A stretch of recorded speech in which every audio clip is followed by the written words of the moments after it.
হ্যাডা ফেসবুকে কাজ করতে এসে জীবনটা তামা তামা হয়ে গেল।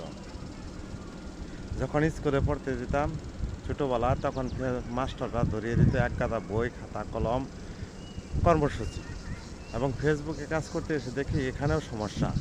শালার পুতেরা এক সপ্তাহের জন্য উইকলি চ্যালেঞ্জ বা সব কিছু মিলিয়ে 2টা রিলস পোস্ট করতে হইব, 40টা ফলোয়ার্স পেতে হইব এবং আর অনেক কিছু দিয়ে দেয়। এগুলো পূরণ করতে করতে করতে করতে যখন কমেন্ট ব্লক খাওয়া যায়, শালার পুতেরা কোনো কিছুই করে না।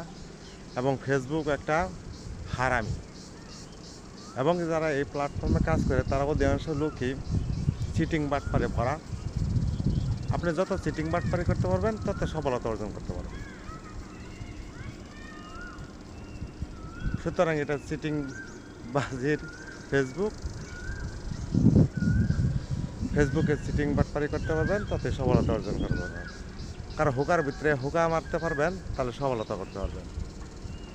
ভাষা মুহের খারাপ করতে হয়, তা না হলে ফেসবুক শুনে না কথা। ভিডিওটা ভালো লাগুক আর না লাগুক, কোনো লাইক কমেন্ট করতে হইব না, দেখবেন না, সমস্যা নাই।